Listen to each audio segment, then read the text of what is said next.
اعوذ باللہ من الشیطان الرجیم بسم اللہ الرحمن الرحیم الحمدللہ رب العالمین والصلاة والسلام علی محمد وآلہ الطاہرین اما بعد۔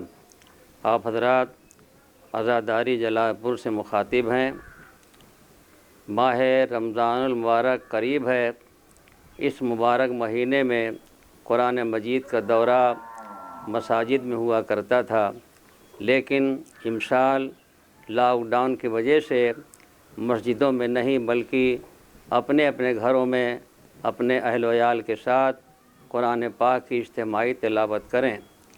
افطاری کا اہتمام عام طریقے سے مسجدوں میں ہوتا تھا، امسال مساجد میں ازدحام نہیں ہونا چاہیے، یعنی 4-5 لوگ اکٹھا نہ ہوں۔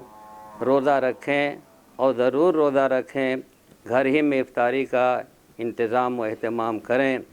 حکومت کا اعلان ہے کہ گھر ہی میں رہیں، باہر نہ نکلیں، لہذا نماز پنجگانہ گھر ہی میں ادا کریں اور زیادہ سے زیادہ تلاوت کلام پاک میں وقت گزاریں۔ لاک ڈاؤن کی وجہ سے کہیں آنا جانا نہیں ہے، بیکاری میں شب و روز نہ گزر جائیں۔ خداوند عالم تمام مومنین کرام کو ماہ رمضان مبارک میں روزہ رکھنے کی اور زیادہ سے زیادہ عبادت کرنے کی توفیق عنایت فرمائے۔ السلام علیکم ورحمۃ اللہ وبرکاتہ۔ بسم اللہ۔ اعوذ باللہ السمیع العلیم من الشیطان اللعین الرجیم۔ بسم اللہ الرحمن الرحیم۔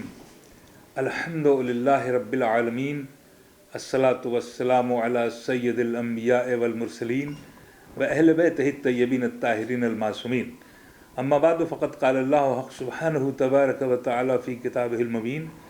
بسم اللہ الرحمن الرحیم۔ یا ایھا الذین آمنوا کتب علیکم الصیام کما کتب علی الذین من قبلکم لعلکم تتقون۔ حضرات گرامی قدر اور ناظرین محترم، اس وقت ہمارے سامنے ماہ مبارک رمضان ہے، اور اس مبارک مہینے کی آمد پر مومنین کے دلوں میں دعاؤں، نماز، وظیفے اور دیگر عبادات کے لیے بہت زیادہ دلوں میں ہلچل سی رہتی ہے کہ ہم زیادہ سے زیادہ اس مہینے میں نیکیاں کر لیں۔ لیکن ہمارے سامنے جو اس وقت پوری دنیا میں اور بالخصوص ہندوستان میں جو مشکل ہے وہ یہ ہے کہ لاک ڈاؤن کا سلسلہ جاری و ساری ہے۔ ظاہر ہے کہ ایسے حالت میں ہمارے لیے مسجدوں میں نماز کا مسئلہ ہے، ہمارے لیے افطار اجتماعی کا مسئلہ ہے، ہمارے لیے قرآن کے دور کا بھی مسئلہ ہے۔ تو اب ایسی صورت میں ہم کیا کریں، جبکہ یہ مبارک مہینہ جو سال میں ایک بار ہماری قدرت کی طرف سے ہمیں ایک خصوصی رعایت کے ساتھ حاصل ہوا ہے کہ جس میں اللہ نے ہم پر نعمتوں اور رحمتوں کی برسات کرنا چاہیے۔ ایسا مبارک مہینہ کہ جب قدرت نے یہ ہم پہ پابندی کی کہ تم پورے سال جو چیزیں ہم نے حرام قرار دی ہیں اس کو نہ استعمال کرو، لیکن ایک مہینہ اس نے سال کا ایسا رکھا کہ ہم نے تم پر حلال چیزوں کو بھی ایک معینہ مدت تک کے لیے منع کر دیا، یعنی سحر سے لے کر کے افطار تک تم حلال چیزوں کو بھی مت کھاؤ۔ اسی کا نام عبودیت ہے، اسی پہ عمل کرنے کا نام بندگی ہے۔ اور وہ مہینہ کہ جس میں بندہ اپنے خدا کو اپنی خود ہی سپرد کر دیتا ہے اور حلال چیزوں کی طرف بھی وہ آنکھ اٹھا کے دیکھتا نہیں، اور جب شام ہوتی ہے تو افطار کے معینہ وقت پر وہ قدرت کی تمام بنائی ہوئی نعمتوں سے افطار کرتا ہے۔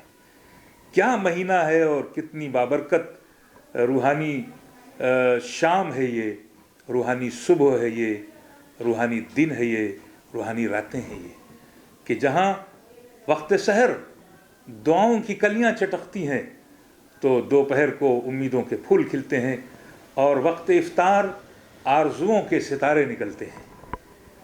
اس مہینے میں ہمارے سامنے بہت سی چنوتیاں ہیں، بہت سے چیلنج ہیں، ہمیں ان چیلنج کو سامنا کرنا پڑے گا۔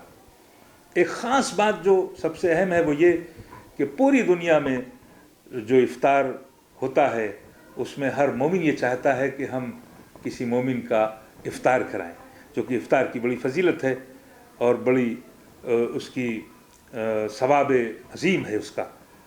تو ظاہر ہے کہ وہ افطار بھی نہیں کرا سکتا ہے مسجد میں، جو ایک رسم کے طور پر ہمارے ہاں نماز جماعت ہوتی تھی، نماز جماعت کے بعد ہم افطار کرتے تھے۔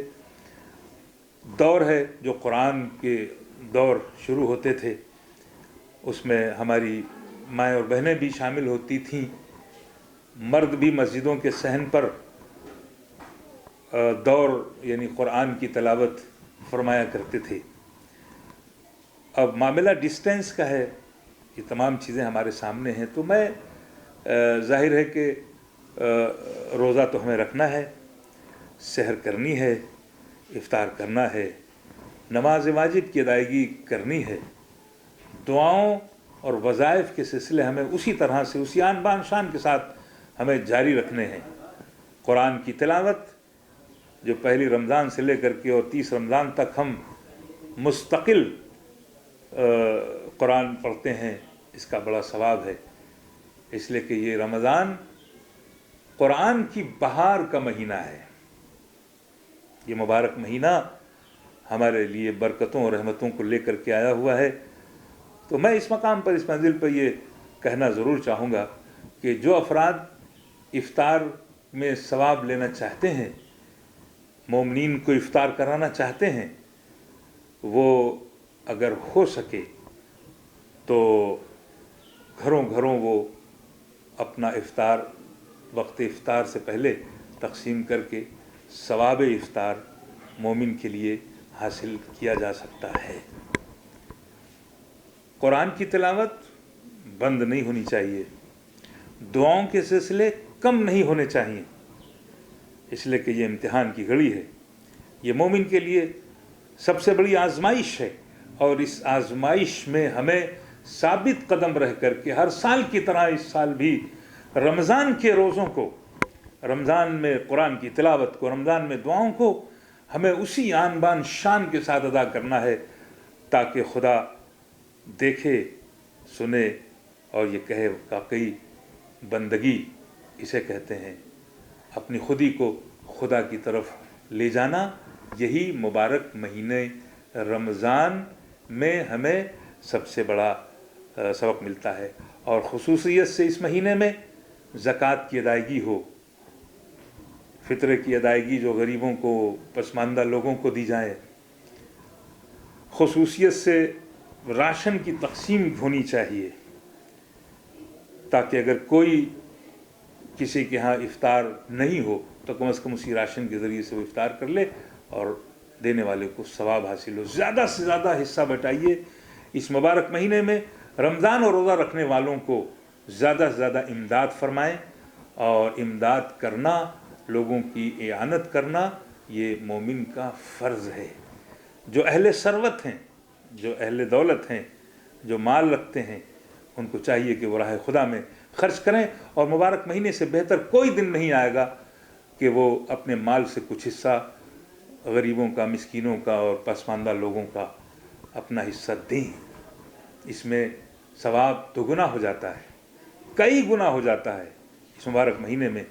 خاص طور سے آپ کو معلوم ہے کہ ایک شب ایسی آتی ہے جو خیر من الف شہر، 1000 مہینوں سے بہتر ہو جاتی ہے وہ رات۔ تو اس رات میں اگر لوگوں کے لیے ہم نیکیاں کریں تو وہ 1000 مہینوں سے زیادہ کی نیکیاں شمار ہوں گی۔ المختصر، اس پورے مبارک مہینے کے ہر لمحے کو ہمیں دعاؤں، وظائف، عبادات سے منور کرنے کی ضرورت ہے، تاکہ ہمارے لیے آخرت میں یہ ایام اور یہ دن دعاؤں کی روشنی میں آخرت میں ہمیں جنت کا دروازہ مل جائے اور خدا کے حضور ہم سرخرو ہوں۔ بس اتنا ہی، خدا حافظ، اجازت دیجیے، اللہ آپ سب کے روزوں کو، عبادات کو قبول فرمائے۔ خدا حافظ۔